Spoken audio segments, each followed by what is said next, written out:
Hi there, history fans. So you asked for it and here you have it. So we're starting with the Napoleonic Wars series from Epic History TV. And we have here the first video, which is the Siege of Toulon in 1793. So Napoleon's first victory. So I just went to their playlist and we're going by the playlist. I don't know how many videos there are. I think it's 18 or something like that. So go check them out, go give them a view and a like, subscribe to their channel because they make really awesome videos.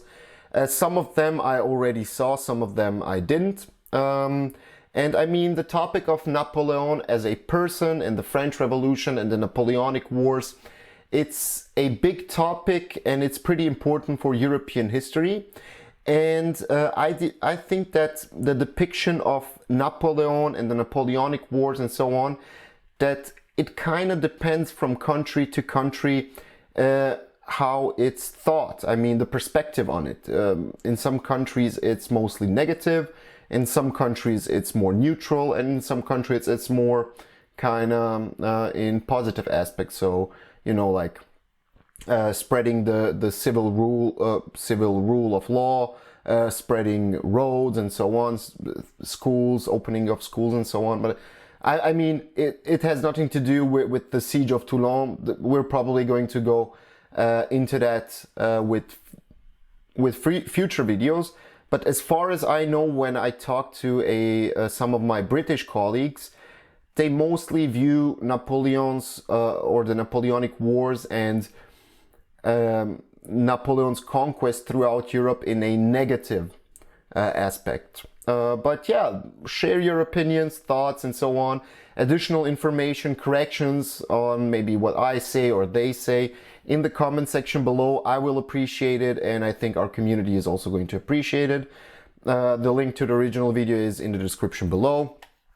And if you want to be part of our community, just hit the subscribe button and the notification bell. So yeah, let's jump into the video and let's see what they have to say.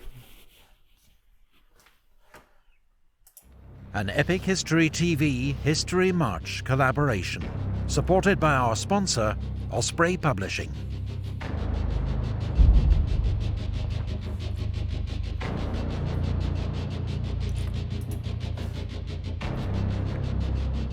In the summer of 1793, the French Revolution was entering its fourth year, and France was on the verge of anarchy. In Paris, political extremists had seized control of the revolution. The Jacobins. They guillotined the king and imposed a reign of terror that dealt summary justice to all suspected enemies of the revolution. Hoping to unify the new republic, France's leaders had declared war on the Habsburg Empire. But the conflict quickly widened, and soon France was facing the combined might of Europe's leading powers, determined to stamp out her dangerous political experiment.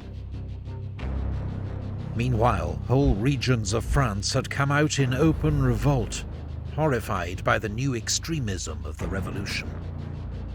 Yeah. In August, the Republic suffered a further, potentially fatal blow, when the city of Toulon joined the revolt. I'm just gonna stop here because the map is great. Just a second. Okay, so the French Revolution starts in 1789, but it's mainly focused to Paris. And Paris is a big city with a lot of people, and of course the most important city of France. But the thing is, not all of the French citizens went along with the new government. And especially when the Jacobins took over and the Jacobin terror started. So they executed a lot of people, which was actually fueling the anti-revolutionary propaganda of different fractions throughout Europe and so on. But it also had the side effect that a lot of people from provincial regions that are not so close to Paris, that they broke with the revolutionaries, as you can see here in Bretagne, and here also we talked about in one of the videos about how the French army squashed the revolution here, or counter-revolutionary royalist forces here, and they did a pretty big atrocities. But one of the cities that's also not that often mentioned, as far as I know, is also Marseille. And the thing was, if you stood up against the revolution as a city or community or whatever, and the French army came in and retaken the city and so on, you could be damn sure that there's going to be revenge, atrocities, and so on. And one thing, Napoleon, his not career, but his involvement started actually in Corsica, and he was firstly known as a Corsican nationalist. So there were three fractions in Corsica, and Corsica still belongs to France today, and Sardinia to Italy. But you had three fractions there. So the Corsican nationalists, you had the royalists, and you had the pro-revolutionaries. And then after the time, with time, he started to be a staunch revolutionary, and he supported the Jacobin rule. And by that time, you need to take into account, for the revolutionaries, put yourself into their perspective. You cannot only recruit people and put them in positions of power because of their credentials and like experience and so on. You need to have people who are staunch believers in the revolution and in your cause. Because if you give those people places of power, like generals and, I don't know, assembly and whatever, then they could eventually erode the revolution from inside. So, and because Napoleon was actually a staunch supporter of the revolution, that actually kind of also catapulted his career. But yeah. Joined the revolt. Toulon was France's largest and most important naval base in the south, home to a third of the entire French Navy. But now rebels welcomed their old enemy, the British Royal Navy, into the port, led by Admiral Lord Hood, aboard HMS Victory. It was an extraordinary coup. Without a shot being fired, the Allies had crippled French naval power in the Mediterranean and gained a vital toehold on the French coast. Yep. All French forces in the area. Just a quick note, for the French Navy, you always had the navy that was in the on the western side and the Mediterranean. And the thing was, they were separated from one another because of Gibraltar. And Gibraltar was on the British rule from, I think it's 1713. So you couldn't connect those two navies. And if the Mediterranean Navy got squashed by the British, you had British dominance then in the Mediterranean. By taking Toulon, it was actually a pretty big thing for the Brits to control the Mediterranean. Were immediately diverted to face this new threat and lay siege to the rebel port. 19,000 troops in all. But since most French officers had been aristocrats who were now fleeing the revolution in large numbers, they were seriously short of professional leadership. Their commander, General Jean-François Carteau, was a loyal Republican, but a court painter by trade with no military training. Yes, as I said, political affiliation is very important, or the revolutionaries felt like that it's really important to have people who believe in the cause to put them in charge. To make matters worse, one of his few professional officers, his artillery commander, Colonel Martin, had been badly wounded on the approach to Toulon.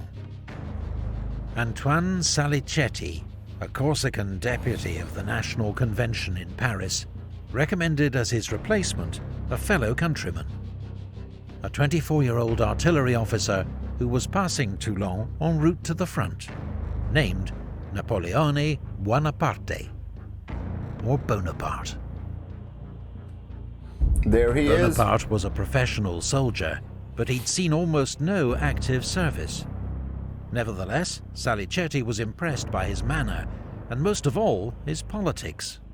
Bonaparte had just written a political pamphlet, a short story about a young artillery officer who berates his fellow diners for their disloyalty to the Republic. General Carteau thought it wise to accept Deputy Salicetti's recommendation. But no one can remain 3 minutes without gunpowder.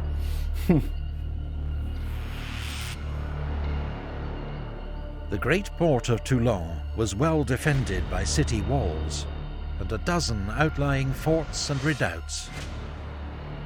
They were held by 2,000 British soldiers and sailors, 6,000 Spanish troops, 6,000 Neapolitans, and 800 Sardinians. Artillery would be the key to overcoming these formidable defences. But when Bonaparte was put in command of the artillery on the 16th of September, he found himself with few cannon, not enough trained gun crews, and a shortage of gunpowder and shot. With relentless energy and determination, Bonaparte transformed the situation, requisitioning unused guns, training infantrymen to work them, setting up a new forge and workshop, and arranging transport from Marseille of 100,000 sandbags for constructing new batteries. Whoa. Through hard work, he was ultimately able to build his force up to 64 officers and 1,500 men, manning 100 cannon, howitzers, and mortars. Within days, Respect. Bonaparte had established 2 new forward batteries with good revolutionary names, La Montagne and Sans-Culottes, which brought Toulon's inner harbour within range. I'm sorry, I don't know French, but can somebody translate what that means? And forced Admiral Hood to move all his ships closer to the port. Bonaparte also came up with a plan, one that would allow the French to bypass most of Toulon's defences and secure the rapid victory the Republic so desperately needed. Bonaparte argued that if Fort L'Aiguillette could be captured, which looked out across the harbour, he could fill it with heavy guns and shell the British and Spanish fleet at anchor. Ah. Admiral Hood would be forced to abandon the port and take with him the Allied soldiers that Toulon relied on for its defence. General Carteau saw the merits of Bonaparte's plan, and on the 22nd of September, French forces attacked Montcaire. But to Bonaparte's exasperation, while he'd argued for an attack by 3,000 men, the indecisive Carteau committed only 400. Not only was the attack easily repulsed, but it alerted the Allies to the danger. Within 48 hours, they'd reinforced Montcaire with thousands more troops and built a new fort named Fort Mulgrave, bristling with 20 cannon. The position was now so strong, the French nicknamed it Little Gibraltar.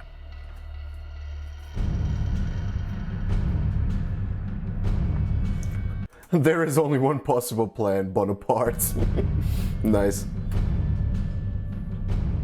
Finally, in mid-November, an experienced professional soldier arrived to take command of French forces, General Dugommier. He saw at once that Bonaparte's plan was the only way to take Toulon, and gave it his full backing. Bonaparte, promoted to major, got to work, overseeing construction of several more batteries in preparation for the decisive assault.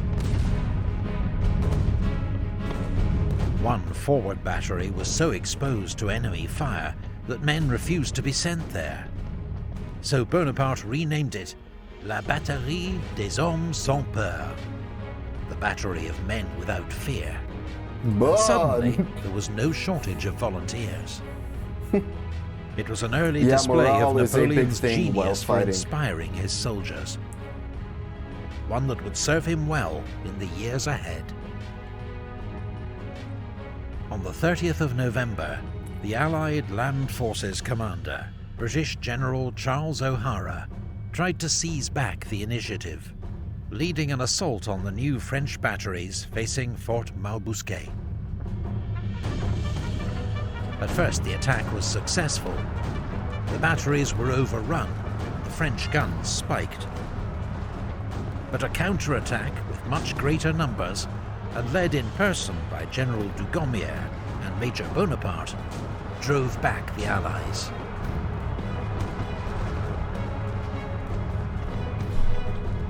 General O'Hara himself was shot through the hand and captured. 12 years before, he'd surrendered to George Washington at Yorktown during the American War of Independence. Now, he got to surrender to Napoleon Bonaparte.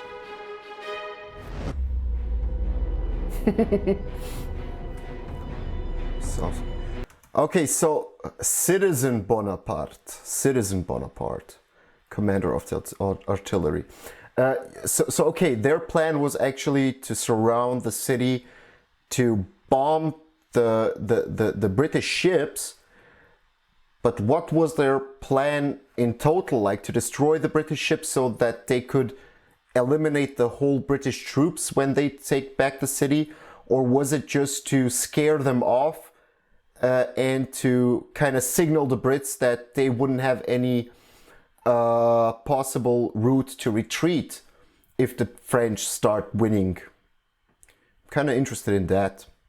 And the animations are so great, it's like watching a movie.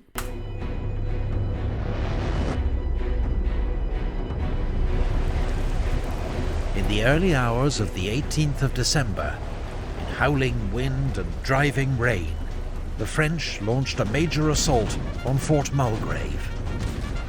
The wet conditions made muskets useless except as clubs or with bayonets.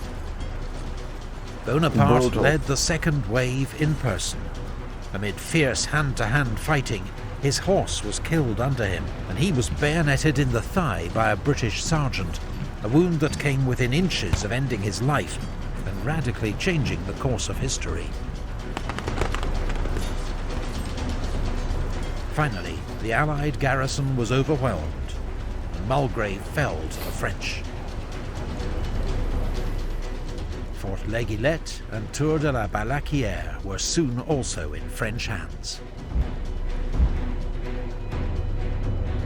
Actually a brilliant By the following afternoon, the French had 10 heavy guns in L'Aiguillette, placing the Allied ships within range. Yeah, so that is my question, like, did they just want to cut off, to destroy the ships, and then destroy the rest of the army that's here, so that they don't have any way of retreating back to the Mediterranean, to the open sea? Or did they just want to scare them all so that they would go onto the ships and leave and retreat? Admiral Hood could not expose his valuable ships of the line to such a threat. He had no option but to order an immediate evacuation of the fleet and garrison from Toulon. Small Spanish and British teams raced to destroy all the French ships and naval stores that they couldn't take with them.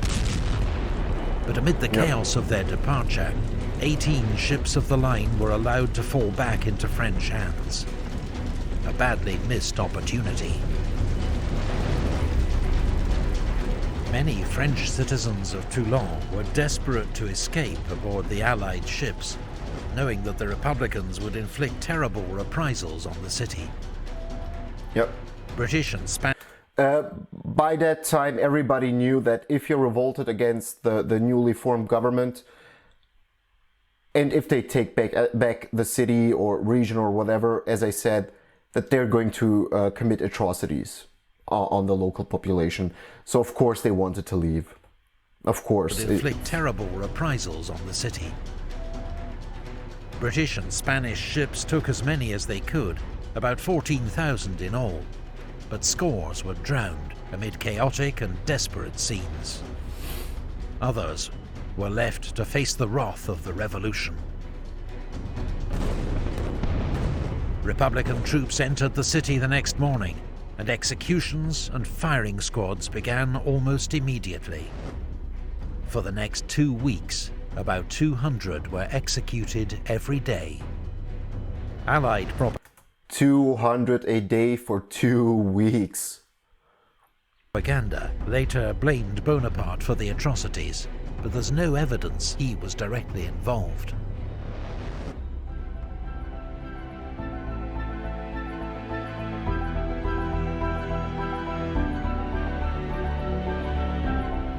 France's young republic was now fighting back on all fronts.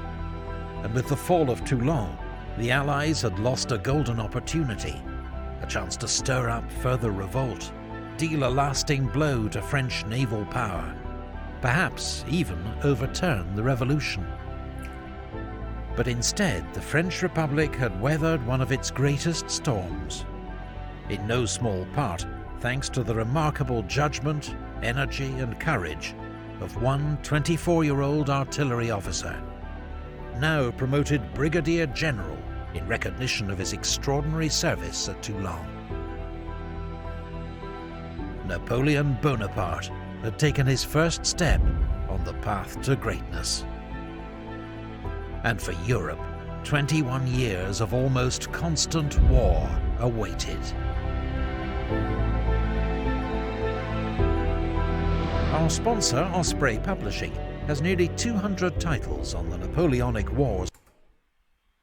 Nice. Borodina. 1812 Napoleonic tactics. Waterloo. Nice. I'm pretty surprised that, you know, like that people don't need, you know, like gaming sponsors or I don't know, some mobile phone game sponsors and so on. I find it pretty cool that you know, like books and publishers support also YouTube channels. Alone. That's pretty by specialist historians pretty and cool. Covering everything from the history of elite units to tactics, weapons and uniforms. Visit their website to find out more. Thanks to all the brilliant Epic History TV Patreon supporters who make this channel possible, and also to a great new YouTube channel, History March, who created the Toulon map and siege animations. Be sure to go and check out their channel for more great military history videos. Yeah, thank you not only to Epic History TV but also to their patrons. As he said, patrons are a big thing on YouTube and for creators, and it makes a lot of stuff possible to happen on YouTube. Yeah, it's an interesting topic, and yeah, by the fall of Toulon and by squashing all the rebellions throughout France, the Republicans or the new government, they kind of consolidated all the power that they need inside of the state, and then they could redeploy all the armies that were intervening in those conflicts to the fronts, and then they could battle off, you know, like all the others, Prussia, Spain, the Italian states, and Austria, I mean the Habsburg monarchy. So it was actually a big thing, the Battle of Toulon, and as he said, it was a big career jump for Napoleon, who already proved that he is politically loyal to the new regime and that he's actually also a capable commander for the army. So, okay, I hope that you enjoyed it. If you, as I said, if you want to be part of our community, just hit the subscribe button and the notification bell. All the other videos are going to come up in the next days. So be sure to come back again and watch it. As always, corrections, additional information, interesting stuff that you know, let me know in the comment section below. And I'm really interested in your take on Napoleon and the Napoleonic Wars and the French Revolution and how it's taught in your school. So if you're from Great Britain, France, wherever, Germany, US, Philippines, Trinidad and Tobago, wherever you are, just let us know how it's taught in your schools, and in general what's the affiliations that people have when you say Napoleon or the Napoleonic Wars. Okay, once again, thank you for watching, and see you until next time. See ya.